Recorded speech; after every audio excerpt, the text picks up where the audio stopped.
Big thank you to Team 17 and Ambertail Games for providing a key to Amber Isle. Amber Isle is a shop management / social sim where you are tasked with opening the only shop in a small sleepy village. You find yourself crafting and selling items to solve unique problems of the unusual clientele. Explore and upgrade the Isle, discovering new recipes and befriending your customers.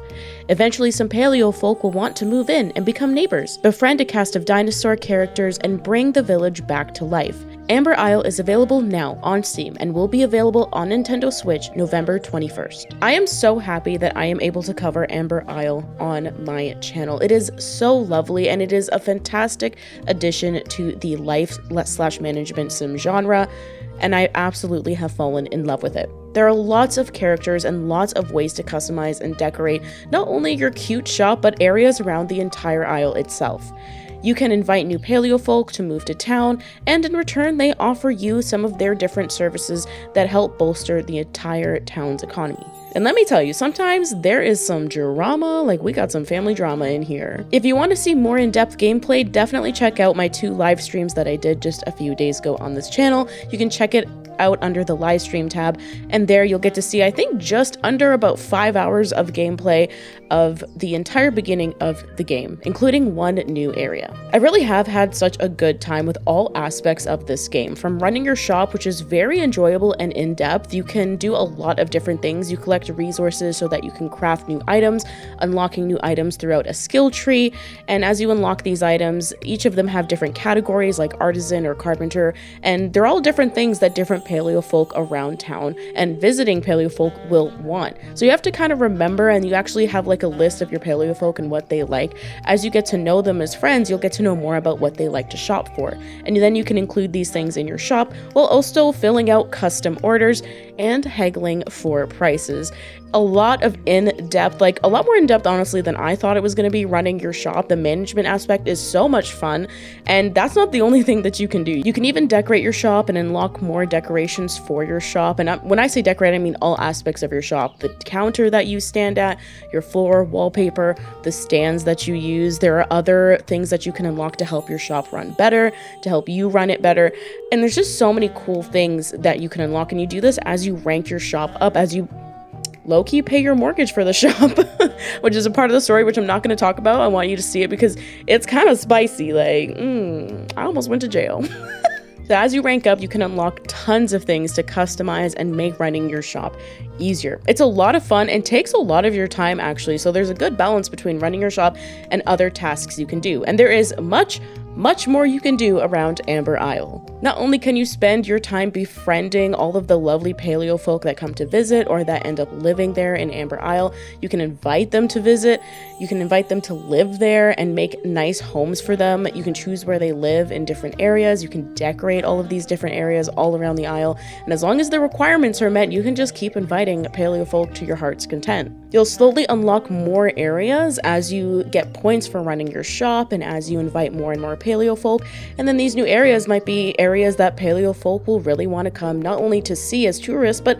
to come and live. And it is really exciting to go and explore these new areas. They're quite large and you can do a lot of decorating. You can decorate anywhere you want in them. It kind of reminds me a little of like Dreamlight Valley, like how it just gives you a grid over an area and it's like go wild, like do whatever you want. And that's really cool to have that much control over how you can decorate each area. And it was just really exciting getting to choose where they all live and, you know, how they have all their little businesses, and it's just so cute and nice, and I just really loved it. Like I just genuinely really love this game, if you couldn't tell. Like it's really surprised me how much I just really enjoyed. It's so much more in-depth than I thought it would be just looking at it, and I'm just so happy and excited to continue to play it. There's also an extensive character creator that I actually spent maybe a little bit too long in during our first live stream on the channel. Me and my chat were just going wild, choosing what we could and making our paleo person. And I must say, our paleo person we came up with is very cute. She is she's gorgeous. She is cute. She's got her cute little earrings on. I really like our little dinosaur. I was gonna make a new save to play myself, but I'm not gonna lie, I could never recreate how cute we made her.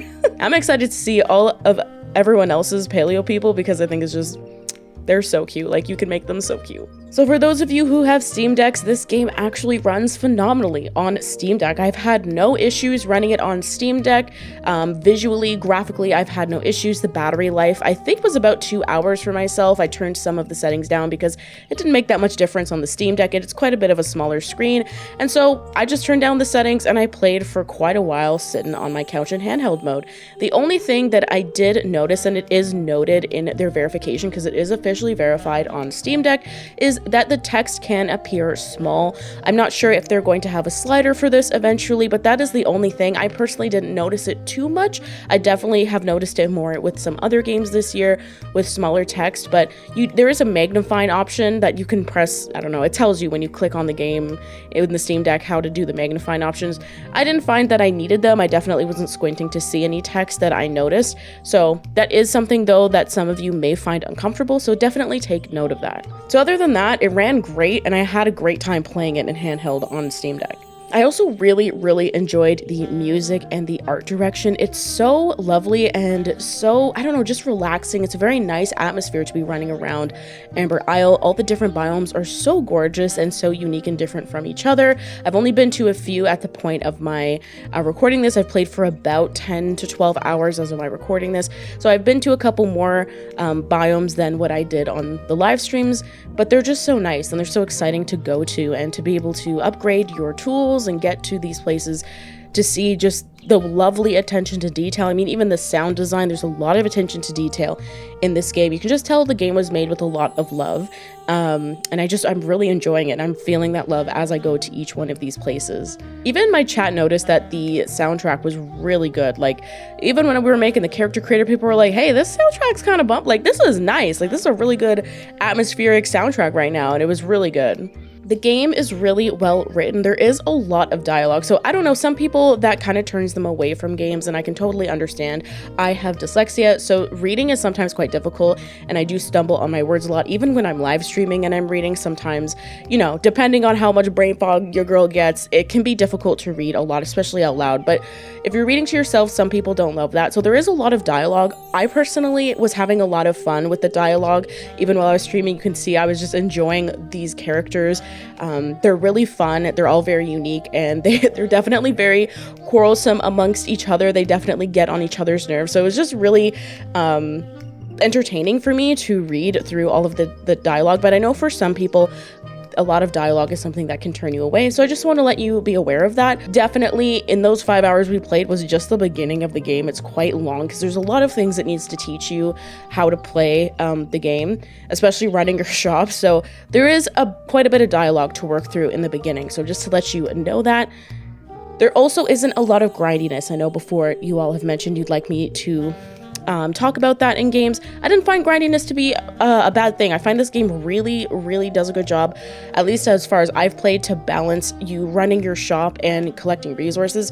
You can't collect your resources every single day, because if you do that and you do a really good resource day, you have to wait for those resources to basically like respawn and recoup inside of each of these biomes. So pretty much what I was doing, just because I only had 2 biomes unlocked as I was streaming it, I would just go and have a day of collecting resources, crafting all of the items and unlocking items to sell, have the store open for like 2 days, which was fun because managing the store was really fun.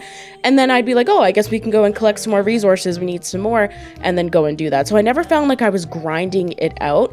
I definitely felt like there was a good balance between managing your shop and then taking days to go and do your resources. You're not constantly like, I need this, especially as you open more biomes, you get more and more heaps of resources, so it becomes less and less strenuous to go and find certain things like leaves and stuff like that to do certain recipes. Overall, I have absolutely fallen in love with Amber Isle. This game is something I definitely recommend you check out personally. And again, if you want to play it on your Switch, they did delay it to November 21st. So keep an eye out for that. Their website and the link for Steam will be linked down below. The website will eventually be updated, so the Nintendo Switch page can be put there. They don't have one yet, or else I would have put it down there. And maybe when they do get it, if I can remember, if I don't, please remind me down below. I will put the Nintendo Switch page up so you guys can go and check that out and possibly pre-order when they do have it go up there. There are so many amazing life sims that have come out this year in 2024, and there are still plenty more that are coming out this year. So definitely, if you're interested, keep an eye out on this channel. Feel free to subscribe and stick with the channel because I will be covering a lot more life sims in the future and into 2025. It's just life sims all around, which is one of my favorite genres. Big shout out and thank you again to Team 17 and Ambertail Games for allowing me to have a key to check out this game and check it out so much earlier than the release date. It helps out so much when I get the games earlier to be able to cover them, and they were so nice letting me just stream it, letting you all get to see it really early. That was awesome, and I had so much fun, and we actually had like a record-breaking stream. We had 11 concurrent viewers, and that was awesome. I didn't know till after the stream because I don't check during the streams, but that was so nice to get so many people to come in and enjoy and be happy about this game, and it was just awesome. And I always appreciate opportunities from publishers and devs, so thank you so much. Big shout out to them. Definitely show them some love, and definitely check out the game if you liked it. Thank you so much for watching and supporting this channel. I will see you all very soon in another live stream or in another video. Remember to stay safe, hug your loved ones, and I'll see you all next time. Bye!